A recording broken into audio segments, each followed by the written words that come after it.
Assalamualaikum warahmatullahi wabarakatuh. Bismillahirrahmanirrahim. Alhamdulillah, salatan wassalaman ala Sayyidina Muhammad ibn Abdillah Rasulullah wa ala man sahibah wa tabi'ah huda amma ba'd. Hikmah Hikam Ibnu Atta'illah, hikmah nomor 100. Bismillahirrahmanirrahim.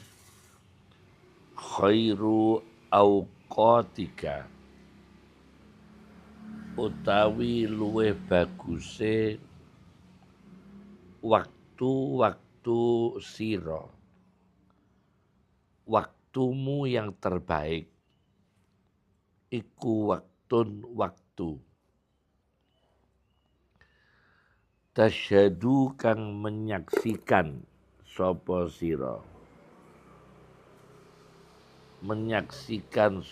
sira, fihi ing dalem waktun wujuda faqatika, ing keberadaan kefakiranmu, ing keberadaan kefakiran ira. Waktu yang terbaik, waktu kita melihat kefakiran kita, kita melihat tidak berdayanya kita melihat kelemahan kita menyadari akan keterbatasan kita. Itu waktu terbaik. Wa turaddu lan dibalekno sapa sira fihi ing dalem waktu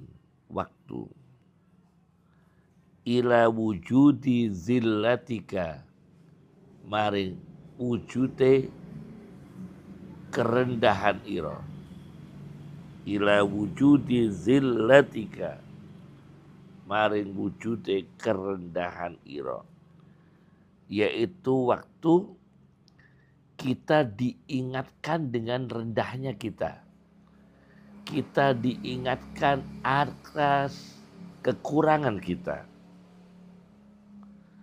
Profesor Dr. Yusri Rusdi, pakar bedah jantung vaskular, dalam syarahnya Hikam Irsyadul Bariyah halaman 269-270, beliau mengumumkakan beberapa catatan Nabi saja, Rasul yang besar-besar itu saja diingatkan dengan sifat kehambaannya yang rendah. Misalnya Al-Isra ayat 1, ketika Rasulullah SAW disebut diisrakan, di situ disebut bi'abdihi, Rasulullah disebut dengan hamba Allah. Nabinya tidak disebut, Rasulnya tidak disebut, bahkan namanya tidak disebut. Nah ini tawadhu, bukan kebesaran nama untuk membesarkan diri. Namanya dia sebagai tokoh ya, ulama atau pemimpin apalah dalam sebuah komunitas, untuk membesarkan dirinya, memperkaya dirinya, menyombongkan dirinya. Tidak begitu. Sehebat-hebat Rasul saja, sebutan Al-Quran yang diabadikan diantaranya bi'abdi, hamba. Kemudian Shad ayat 45. Ibrahim, Ishak, Yakub alaihi wassalatu wassalam disebut ibadana, hamba-hambaku Allah. Hamba. Kemudian Shad ayat 41. Ayub alaihissalam disebut abdana. Kemudian Shad ayat 17. Daud alaihissalam disebut abdana, hambaku. Jadi diingatkan rendahnya. Sehebat-hebat ulama, sehebat-hebat kiai, ustadz, hamba Allah. Jaga agama Allah. Jaga komunitas menjaga agama Allah. Jaga organisasi keagamaan Allah. Jangan menyombongkan diri. Akibatnya lemah sendiri. Sering bersombong, sering euforia yang tidak bermanfaat. Tidak mengingat kita ini hamba Allah, suatu saat kita akan direndahkan juga, ila wujudi dzillatika, akan menjadi orang yang berhadapan dengan Allah, tanggung jawab apa yang kita lakukan. Maka di sini Profesor Dr. Yusri Rusdi mengemukakan, jangan bangga-bangga dengan kebesaran. Jumlah kita banyak. Kita punya 10 juta. Kita punya 50 juta. Kita punya 100 juta. Jangan itu dijadikan kesombongan. Apalagi dimanfaatkan untuk memperkaya diri. Coba Al-Quran Al-A'raf ayat 86. Wazkuru iz kuntum qalilan fakassarakum. Ingatlah kalian asal mula merintis pertama iz kuntum qalilan. Dulu kalian sedikit. Jerih payah orang-orang dulu. Sebuah lembaga pendidikan, sebuah lembaga pesantren, sebuah organisasi, sebuah yayasan. Dulu sedikit. Fakassarakum. Sekarang Allah membuat kalian banyak. Banyak secara individunya, anggotanya, banyak secara asetnya, banyak secara kekayaannya. Hati-hati. Karena ada ayat wazkuru, diingatkan. Dulu pernah sedikit loh. Nah, kemudian itu Al-A'raf 86. Al-Anfal 26. Wazkuru iz antum qalilun mustad'afuna fil ardi. Dan ingatlah kalian ketika kalian masih sedikit, lemah, dilemahkan, ditindas di muka bumi. Disuruh mengingat.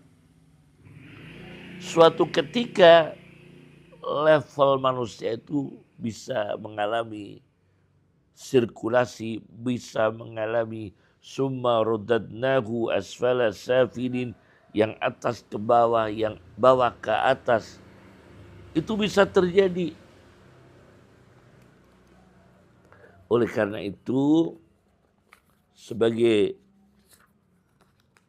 penjelasan, saya baca dalam kitab At-Tabaqatul Kubra karya Abdul Wahab Asy-Sya'rani.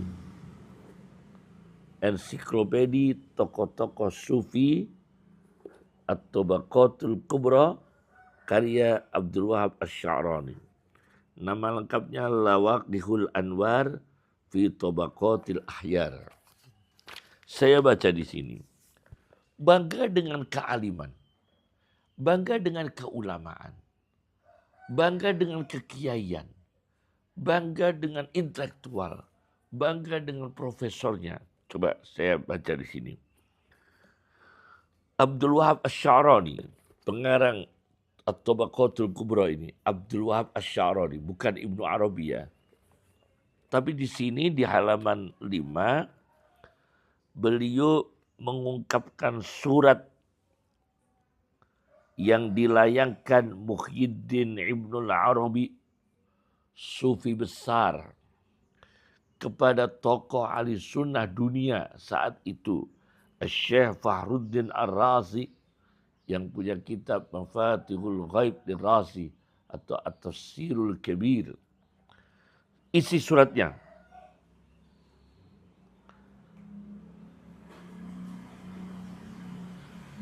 I'lam ya akhi, ketahuilah wahai saudaraku, wafaqanallah wa iyyaka, semoga kita dan engkau diberi taufik Allah.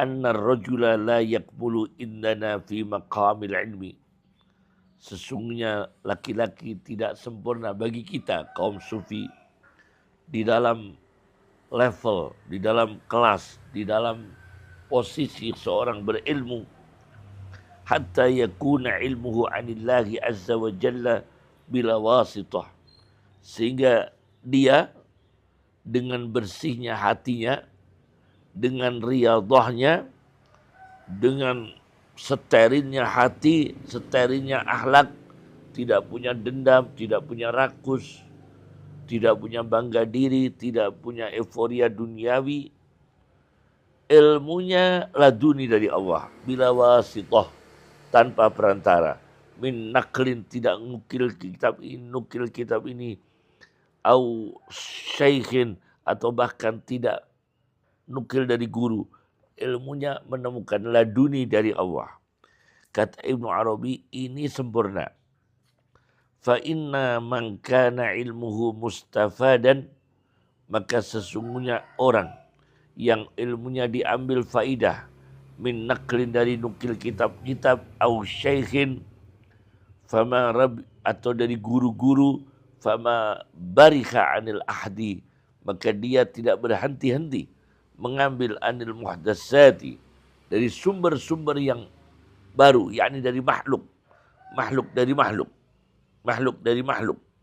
Wadzalika ma'lulun inda ahlillah, dan itu termasuk mengandung patologi, mengandung penyakit, mengandung ada penyakitnya ilmu-ilmu seperti itu. Ada dhaif, ada bohong, ada niat yang tidak baik.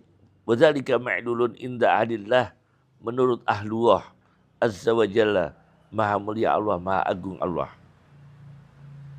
Nah, ini kritikan Ibnu Arabi kepada Ar-Razi.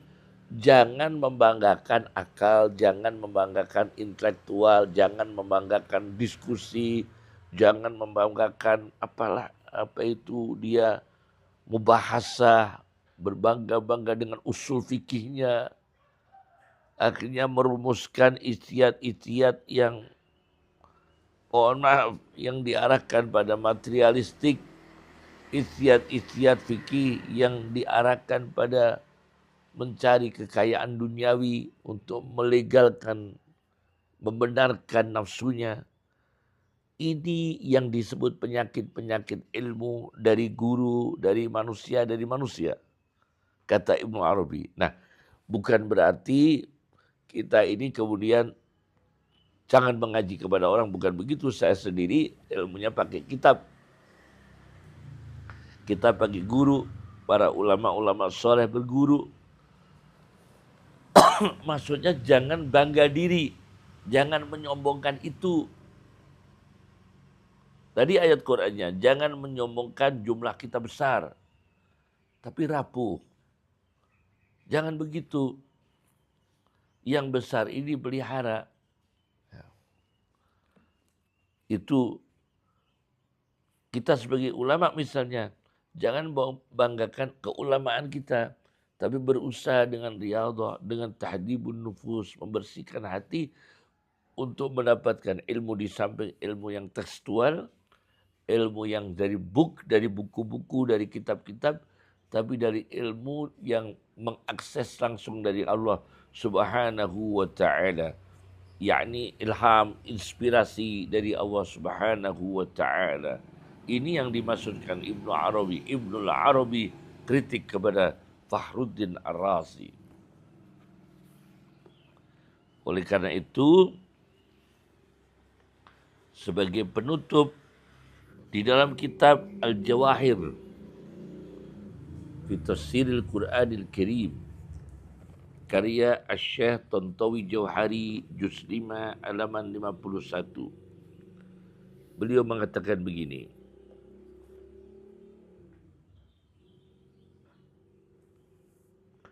Fa idza jahilal insanu nafsah, maka apabila manusia sudah tidak tahu diri,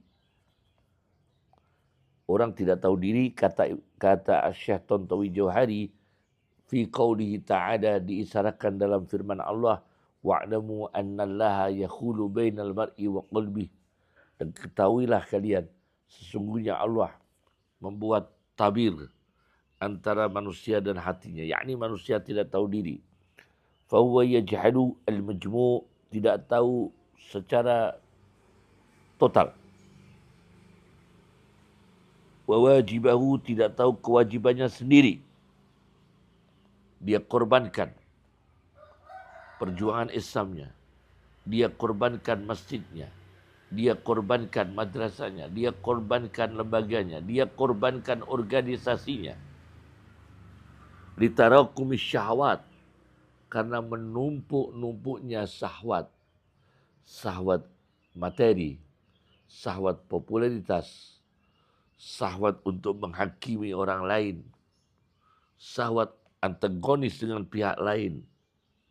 Litarakumis syahwat hatta asbahal afrad, sehingga individu-individu manusia, wal umam, al afrad wal umam, bangsa-bangsa, yajhaluna, mereka tidak tahu, annahum la khayata lahum, sesungguhnya mereka tidak bisa hidup dengan nyaman illa bil majmu', kecuali dengan kumpulnya utuh bersatu, rekonsiliasi atau islah. Fayal'anu ba'duhum ba'dha, sebagian dari mereka melaknat sebagian di media massa. Semua merasa pakai hujah, semua merasa pakai argumen, semua merasa pakai data. Tapi bisa saja satu sama lain mengetahui kekurangannya. Wa yaqtulu ba'duhum ba'dan, apalagi kalau ekstrim, satu sama lain saling membunuh. Nah, maka tidak tahu pada dirinya sendiri, tidak tahu kepada kebutuhan manusia akan orang lain. Fal jahlu fil majmu' kal jahli fil afrad. Ketidaktahuan di dalam kelompok komunitas secara utuh seperti ketidaktahuan manusia di dalam individu. Maka belakang-belakangnya fatta'awun idzan yurisus siyadah was sa'adah fid dunya wal akhirah. Maka bantu-membantu, elemen sama elemen, bukan untuk kepentingan diri sendiri, tapi ini untuk komunitas umat Islam. Bantu-membantu mewariskan kepemimpinan, leadership yang bagus, wassa'adah, kebahagiaan dalam menata di dunia, urusan dunia, wal akhirati, urusan akhirat. Maka belakangnya ayat, di sini ada ayat wazkuru iz antum qalilun mustad'afuna fil ardi. Qalilun mustad'afuna fil ardi. Dan kalian ingatlah ketika kalian masih embrio, masih dirintis oleh orang-orang dahulu, al-awwalun, as-sabiqun al-awwalun, al-qudama, ulama-ulama dulu yang merintis. Mustad'afun, qalilun, masih keadaan sedikit, mustad'afuna fil ardi, dalam keadaan terjajah. Kita yang generasi berikutnya menjaga, kita yang generasi berikutnya adalah menjauhi dari iming-iming duniawi. Maka yang terbaik adalah mensterilkan diri kita, mensterilkan lembaga kita, mensterilkan organisasi kita dari perkara-perkara atau aktivitas-aktivitas yang bukan keahlian kita, yang bisa meracuni jiwa kita, hati kita, leadership kita, dan meracuni keutuhan, menjadi kontaminasi terhadap keutuhan, sinerginya, keselarasan, dan keharmonisan dalam perjuangan agama Allah melalui lembaga, individu, institusi, atau organisasi. Karena bagaimanapun organisasi Islam adalah sangat-sangat dibutuhkan untuk menjaga pelestarian agama Allah subhanahu wa ta'ala berdasarkan ahli sunnah wal jamaah. Assalamualaikum warahmatullahi wabarakatuh.